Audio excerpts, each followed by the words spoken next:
Alright, so today I'm going to be putting to the test a generic transistor, LCR, and ESR meter I found on eBay. The model number is a MK-328. These can be found on eBay for about between 30 and 35 bucks US dollars. So let's cut it open.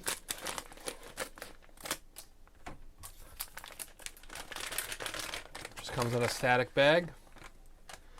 It comes with 3 leads with clips on the end and little mini bananas on the other side. And it comes with a board with a socket so you can stick components in with a lever. So we get the piece that fell here.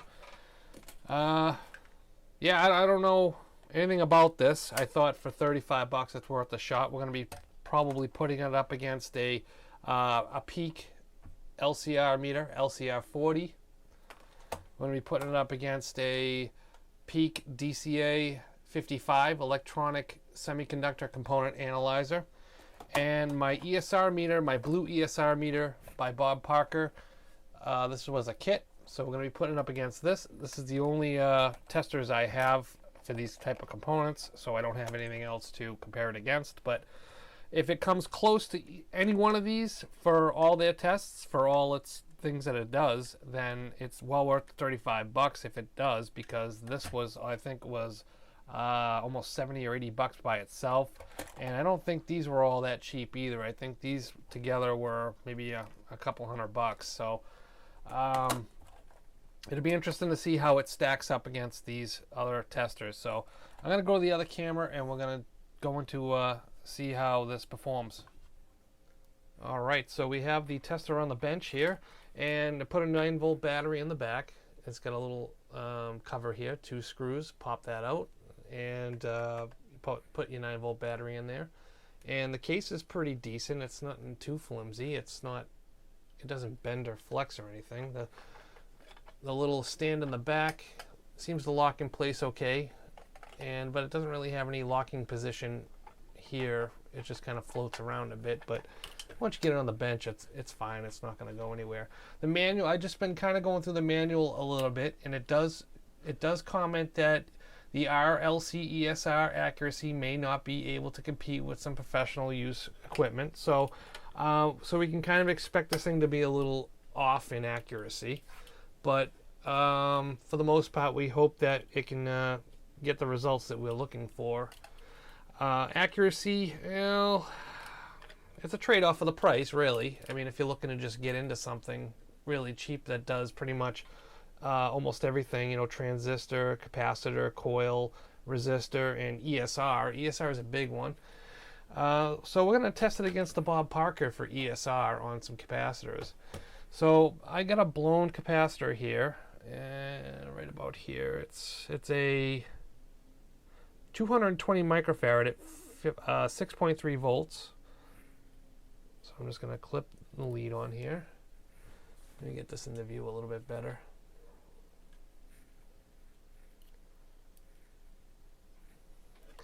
And we're going to test.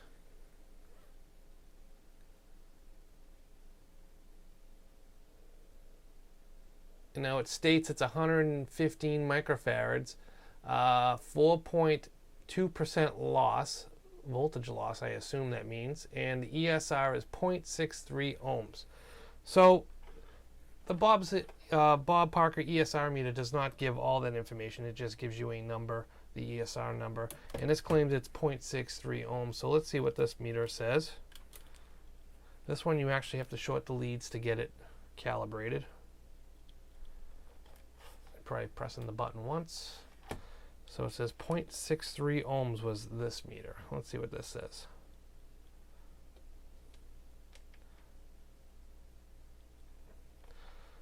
.54. That's pretty close. It's probably accurate enough to give you a reading on a dead cap like that. Now, I didn't go through the whole thing, there's some menu in here that you can calibrate or somewhat not do a self-test. I went through the self-test. I didn't really kind of read the manual 100%, so if anything's a little bit inaccurate here, I apologize. I will try to get some more testing done on this, but I figured I'd get this out there really quick so you guys can have something to look into. What else we got here? So we noticed that it didn't really have a capacitance reading on this.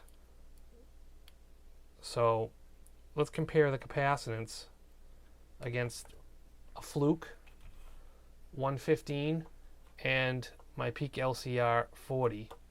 So this claims it is a 116 microfarad cap, and we know that it's a blown 220. So that says it's 116. Let's see what this one says.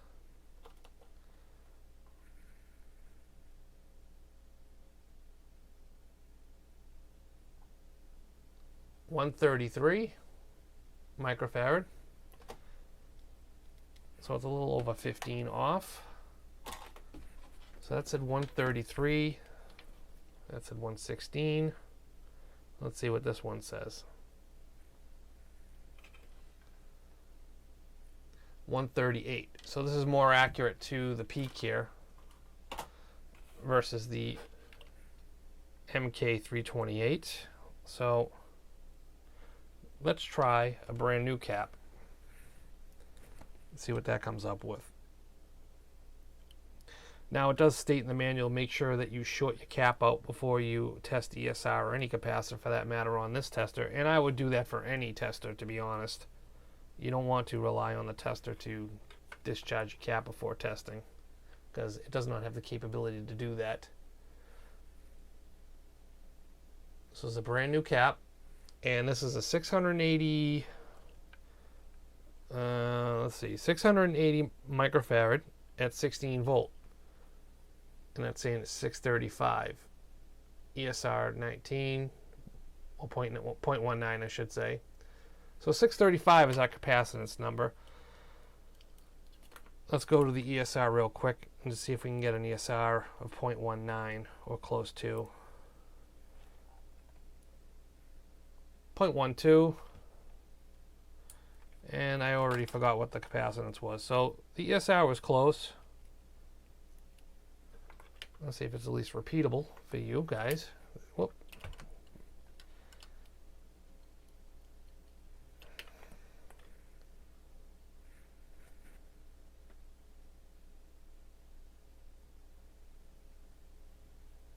$642. All right, capacitance wise, 642. Let's go to the peak LCR.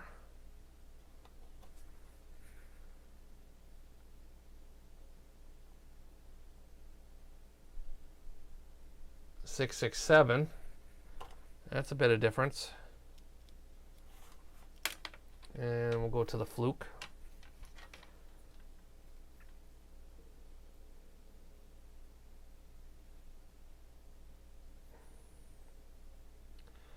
Come on.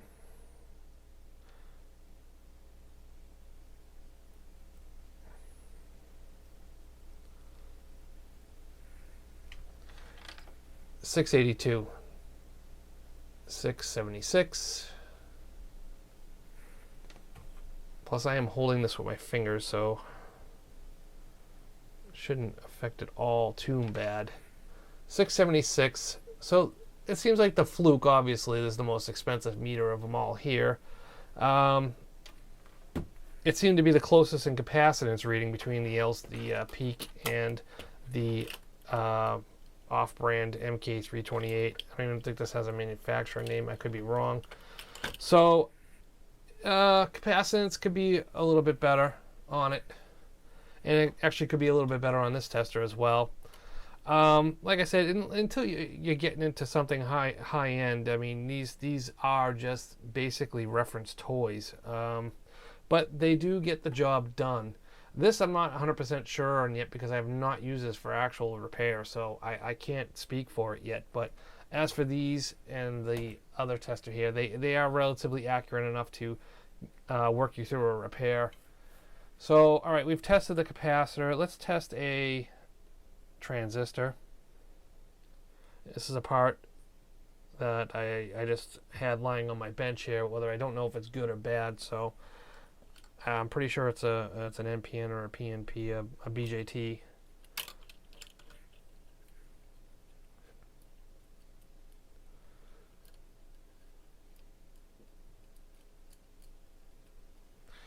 So let's see what this meter says it is. It's an NPN B226. I don't know if that is the gain of it. I would expect to see HFE or something like that. I'm not sure.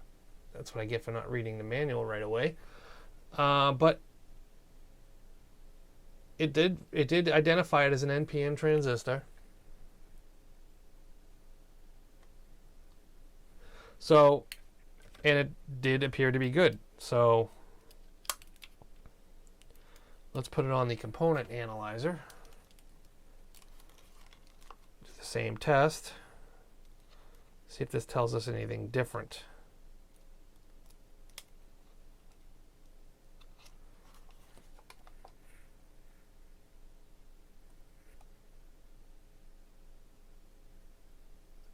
NPN silicon transistor. Tells you which pins are on what color probe. HFE 240. Test current 2.5 milliamps. I don't recall what all the information was on there. I'm sure you can rewind the video a bit to compare it against. I'm not sure if the same figures are actually between the two.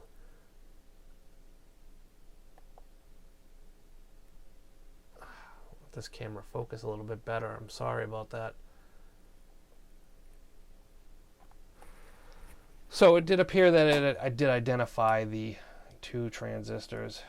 I'm sorry, the NPN transistor. I'm going to try a MOSFET just because.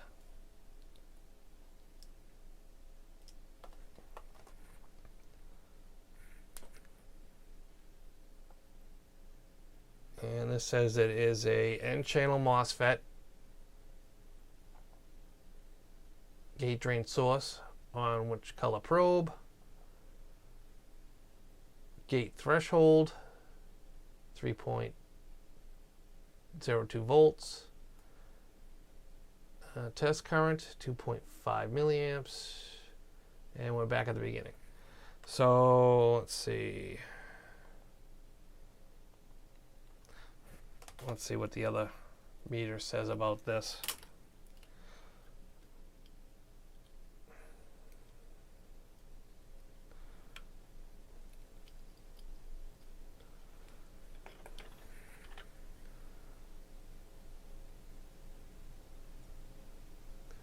See, that NEOS, I'm not sure if that means, I gotta read the manual, I don't know if it means N channel or not. But it does give you the pin layout per the color probe that you're hooking up to. And this says it has a VF of 608 millivolts, VT of 3.9, C capacitance, I believe, 3.31 nanofarad. So this does appear to give you a little bit more information on the capacitance of the device. Yeah, I'm literally playing with this for the first time here on video, so I'm not going to tell you that this is a good or bad product 100% because I'm not giving it a fair test without reading the manual. I just wanted to show you guys this right off the bat, out of the bag, what to expect. 147 ohm resistor I have hooked up here, according to this. Let's see what the other meter says. LCR, 147 ohms.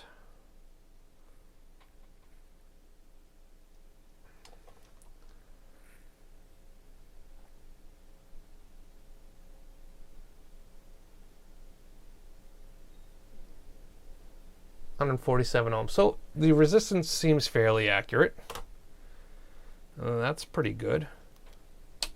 I got a piece of wire wrapped up here. I'm just going to kind of simulate a coil and see what a coil would read on this.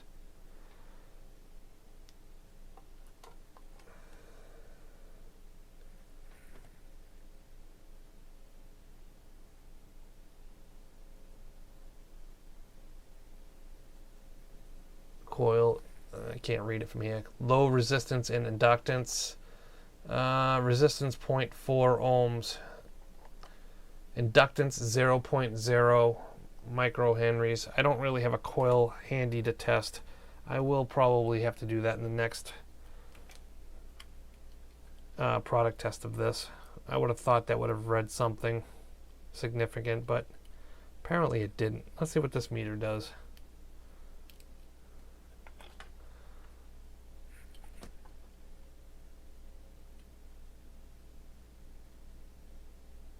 Yep, it thinks it's a resistor, 0.25 ohms. So that's fairly accurate between the two meters. It's not reading this little tiny coil of wire as any kind of inductor. I wonder it's because I have it twisted around in some odd ways here. Let's try and loop it without twisting around itself. Let's see what this says.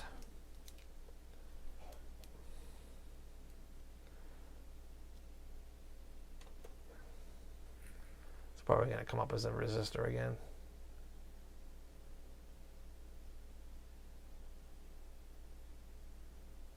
Yep, low resistance, low inductance, 0.2. Yeah. All right. So I guess I can't really accurately test the coil part because my little test subject didn't appear to work out too well. But overall, my first impressions is for $35. You know you're not going to get something that is going to give you results like a several $100 meter. And just by playing around with it, this clip just fell off the wire. Okay, I literally just heard it hit the floor. So this yellow clip just broke off the connector here, these little cheap plugs. So I'm gonna have to resolder that. So that's not good. I wonder if that was skewing some of my measurements because of that disconnection or lack of connection or a good connection. So I'm not entirely sure. I mean, we were getting some pretty fairly consistent readings out of it, but that just bugs me. This thing just came out of the package and this thing fell off. So obviously for $35, I mean, you're gonna get what you pay for. But from what I saw, it seems like, I mean, you can save yourself maybe about $300 here in these three devices for $35 if you just want something that will get you by and probably be close enough to do for you for your, you know, repairs that you do once in a while. I wouldn't rely on this as probably something that I would have on my bench to. I would always probably be double checking against this. But for the price and for what it's capable of doing, it may be worth it. I would probably would have liked to have paid $25 for it. But for between $30 and $35, that's not too bad. You know, I mean, because you're not going to find a tester or too many testers that do transistor, coils, capacitance and resistance, and ESR. That's kind of a big one. You can spend almost $100 for, you know, something that's not even professional grade for an ESR meter. So for $35 to get you into something a little bit simple for an ESR meter is not too bad. Like I said, it'd be nice to have something to compare it against if you're not sure. Like I'm still going to do some more testing on this, so the jury's still out. But for $35, it may be worth to have on your bench. So let's go back to I'm gonna have to play with this for a little while and see if it's really worth it. But I mean, you guys can make your own choice up if you guys want to buy this or not, and and try it out for 35 bucks. It is what it is, but it may get you through a pinch. You know, if you're looking to really save some money on some of this equipment and try and you know, like I said, save a few bucks on some test equipment. Cheap, but not useless. That's all I can tell you about it. So I hope you enjoyed this video. I hope to have some more reviews coming up on this once I get some more time under its belt. I can't really judge a product right away without really testing it out and using it during repairs, because that's just not fair. I don't like product reviews where people just pull stuff out of the package and say, yeah, this is a piece of shit, because, you know, it may end up shining where you think it's not going to. So we'll see. All right, guys, have a good one. We'll see you in the next one.